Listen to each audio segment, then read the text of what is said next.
അസ്സലാമു അലൈക്കും വറഹ്മത്തുള്ളാഹി വബറകാതുഹു. പരിശുദ്ധമായ റമളാൻ മാസം നമ്മളിലേക്ക് അവിചാരിതമായി കടന്നു വന്നു. അതുപോലെ അവിചാരിതമായി റമളാൻ മാസം വിട പറയുന്ന ഏറ്റവും ഒടുവിലത്തെ ദിനരാത്രങ്ങളിലാണ് നാം ഉള്ളത്. ഈ സന്ദർഭത്തിൽ മഹാനായ പ്രവാചകൻ സല്ലല്ലാഹു അലൈഹി വസല്ലമ തങ്ങൾ പറഞ്ഞ ഒരു ഹദീസ് ഓർക്കുന്നത് വിശ്വാസികളായ പ്രവാചകന്റെ അനുയായികളായ നമ്മെ സംബന്ധിച്ചിടത്തോളം വളരെ പ്രധാനപ്പെട്ടതാണ്. റമളാൻ മാസത്തിന്റെ അവസാനത്തെ രാവത്തി കഴിയുമ്പോൾ ആകാശവും ഭൂമിയും മലാകമാരും അതുപോലെ തന്നെ മറ്റുള്ള ചരാചരങ്ങളും മുഴുവനും ഈ സമുദായത്തിന് വന്ന വിപത്തോർത്തുകൊണ്ട് കരയുമെന്ന് നബിതങ്ങൾ പറയുമ്പോൾ സ്വഹാബത്ത് ചോദിച്ചത്, എന്ത് വിപത്ത് വന്നിട്ടാണ് നബിയെ ആകാശഭൂമിയും മാലാകമാരും കരയുന്നത്? ആ സമയത്ത് അല്ലാഹുവിന്റെ റസൂല് പറഞ്ഞു, അത് റമളാൻ മാസത്തിന്റെ വിയോഗമാണ്. റമളാൻ മാസം നമ്മളോട് വിട പറയുന്നതിലപ്പുറം ഒരു ദുഃഖം, ഒരു പ്രയാസം, ഒരു വിഷമം എന്റെ സമുദായത്തിന് വരാൻ ഇല്ല എന്ന് പറഞ്ഞ അല്ലാഹുവിന്റെ റസൂല് സഹാബത്തിനോട് റമളാൻ മാസത്തിന്റെ പവിത്രതയെപ്പറ്റി പറയുമ്പോൾ, ഈ വിശുദ്ധമായ റമളാൻ മാസം നമ്മളോട് വിട പറയുന്ന ഈ ഒരു നിമിഷത്തില് വളരെ ദുഃഖം, എത്രത്തോളം റമളാൻ മാസം നമുക്ക് സമാഗതമാകുമ്പോൾ നമ്മൾ സന്തോഷിച്ചോ ആ ഒരു സന്തോഷത്തിനേക്കാൾ കൂടുതൽ നമുക്ക് ദുഃഖമുണ്ടാകണം. പെരുന്നാൾ ദിവസത്തിലേക്ക് നാം പോകുമ്പോൾ ഒരു കാര്യം മനസ്സിലാക്കണം, അള്ളാഹുവിന്റെ റസൂല് നമുക്ക് അനുവദിച്ചു തന്നിട്ടുള്ള സന്തോഷങ്ങളിൽ ഒരു സന്തോഷമാണ് ചെറിയ പെരുന്നാൾ എന്ന് പറയുന്ന ഏറ്റവും സന്തോഷത്തിന്റെ ഒരു ദിനം. ആ സമയത്ത് ഒരുപക്ഷെ നമ്മുടെ സന്തോഷത്തിന്റെ ആധിക്യം കാരണമായി മറ്റുള്ള അനിസ്ലാമിക പ്രവർത്തനങ്ങൾ, ഹറാമുകൾ, ഇസ്ലാമിക വിരുദ്ധമായ പ്രവർത്തനങ്ങൾ ഒരുപക്ഷെ നമുക്ക് വന്നു ചേരാൻ സാധ്യതയുണ്ട്. എത്രത്തോളം എന്നാൽ പുതിയ പുതിയ സിനിമകൾ പോലും റിലീസ് ചെയ്യപ്പെടുന്നത് ഇതുപോലുള്ള പെരുന്നാൾ ദിവസങ്ങളിലാണ്.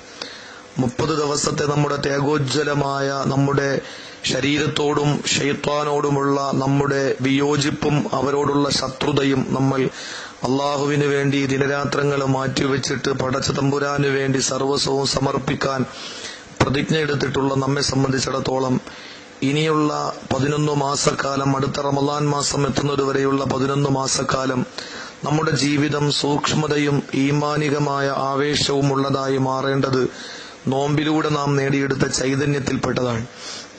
പെരുന്നാൾ ആഘോഷിക്കാൻ വേണ്ടിയിട്ട് നാം ഓരോരുത്തരും പള്ളികളിലേക്കും അതുപോലെ തന്നെ ഈദ്ഗാഹുകളിലേക്കും നമ്മൾ പോകുമ്പോൾ ഒരു കാര്യം നമ്മൾ മനസ്സിലാക്കേണ്ടത്, മഹാനായ ഇബ്നു മസ്ഊദ് റളിയല്ലാഹു അൻഹു പറയുകയാണ്, അള്ളാഹുവിന്റെ റസൂല് പറഞ്ഞു, റമളാൻ നോമ്പ് കഴിഞ്ഞ് എല്ലാവരും പെരുന്നാൾ ആഘോഷിക്കാൻ വേണ്ടി പോകുമ്പോൾ അല്ലാഹു സുബ്ഹാനഹു വ തആല മലക്കുകളെ വിളിച്ചിട്ട് പറയുമത്രേ, മലക്കുകളെ, ജോലിക്കാർ അവരുടെ ജോലി പൂർത്തീകരിച്ച് അവരതിന്റെ പ്രതിഫലം വാങ്ങാൻ വേതനം പറ്റാൻ വേണ്ടിയിട്ട് അവർ എത്തിയിരിക്കുകയാണ്. അതുകൊണ്ട് മലക്കുകളെ, നിങ്ങൾ സാക്ഷികളാണ്, ഞാൻ അവർക്ക് പുറത്തു കൊടുത്തിരിക്കുന്നു. ആ സമയത്ത് ഒരു വിളിയാളൻ വിളിച്ചു പറയുമത്രേ, നിങ്ങളെല്ലാവരും നിങ്ങളുടെ വീടുകളിലേക്ക് മടങ്ങിപ്പോവുക, നിങ്ങളുടെ പാപങ്ങൾ അല്ലാഹു പുറത്തു കൊടുത്തിരിക്കുകയാണ്. അങ്ങനെയുള്ള മുത്തഖീങ്ങളിൽ അല്ലാഹു നമ്മെ ഉൾപ്പെടുത്തി അനുഗ്രഹിക്കുമാറാകട്ടെ.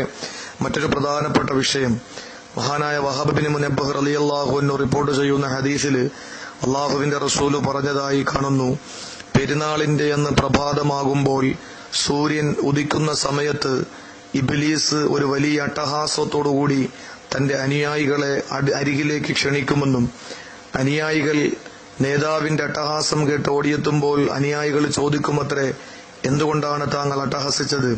ആ സമയത്ത് ഇബ്ലീസ് പറയുമത്രേ, ഇന്ന് അള്ളാഹു അവന്റെ അടിമകൾക്ക് പുറത്തു കൊടുക്കുന്ന ദിവസമാണ്, അതുകൊണ്ട് സഹിക്കാൻ കഴിയാതെ ആ ഒരു വിഷമത്തോടുകൂടി ഞാൻ അട്ടഹസിച്ചതാണ്. അനുയായി വൃന്ദങ്ങൾ ചോദിക്കുമത്രേ, ഇനി ഞങ്ങൾ എന്താണ് നേതാവെ ചെയ്യേണ്ടത്? ആ സമയത്ത് ഇബ്ലീസ് പറയുമത്രേ, ഇനി ഒരൊറ്റ കാര്യം മാത്രമേ നമുക്ക് ചെയ്യാൻ കഴിയൂ, അള്ളാഹു അവരെ വെറുക്കുന്നൊരു സാഹചര്യം നിങ്ങൾ ഉണ്ടാക്കിയെടുക്കണം. അതിനെന്തു വേണമെന്ന് ചോദിക്കുന്ന അനുയായികൾക്ക് മറുപടിയായി ഇബ്ലീസ് പറഞ്ഞത്, വികാര വിചാരങ്ങളോടും അതുപോലെ മദ്യപാനത്തോടും അവർക്കുള്ള ഇഷ്ടം, അവർക്കുള്ള ആഗ്രഹം ഒന്നുകൂടി നിങ്ങൾ ജനിപ്പിക്കണമെന്ന് അള്ളാഹുവിന്റെ റസൂല് പഠിപ്പിക്കുന്നു. ഇബ്ലീസ് തന്റെ അനുയായികളോട് പറയുമത്രേ. അപ്പോൾ പെരുന്നാൾ നമസ്കാരം കഴിഞ്ഞ് സിനിമ സീരിയലുകൾ കാണുകയും മദ്യപാനവുമായി ബന്ധപ്പെടുകയും അനിസ്ലാമിക പ്രവർത്തനങ്ങളൊക്കെ നമ്മൾ വീണ്ടും പുനരാരംഭിക്കുകയും ചെയ്യുമ്പോൾ അള്ളാഹു നമ്മളോട് വലിയ കോപത്തോടെ അനിഷ്ടത്തോടുകൂടി അള്ളാഹു നമ്മളെ നോക്കിക്കാണുന്നു എന്നുള്ളതാണ്. അപ്പോൾ അത് ഇബ്ലീസിന് സന്തോഷം നൽകുന്നതാണെങ്കിൽ വളരെ ജാഗ്രതയോടുകൂടി നമ്മുടെ ഇബാദത്തുകളുമായി സജീവമായി നമ്മൾ മുന്നേറണം. പള്ളികൾ ഇനി പഴയതുപോലെ റമദാൻ മാസം എത്ര ആവേശത്തോടെ പള്ളികൾ നിറഞ്ഞു കവിഞ്ഞിട്ടുണ്ടോ അതുപോലെ നമ്മുടെ ഭവനങ്ങൾ, അള്ളാഹുവിന്റെ ഭവനങ്ങൾ ഇബാദത്തുകൾ കൊണ്ട് സജീവമാകണം.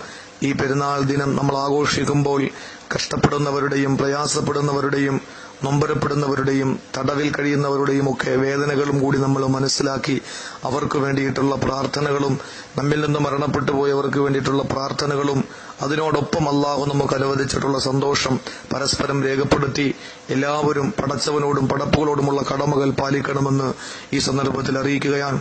നിങ്ങളുടെ പ്രാർത്ഥനകളിൽ ഈ വിനീതനും കുടുംബത്തിനെയും ഉൾപ്പെടുത്തണം. അസ്സലാമു അലൈക്കും.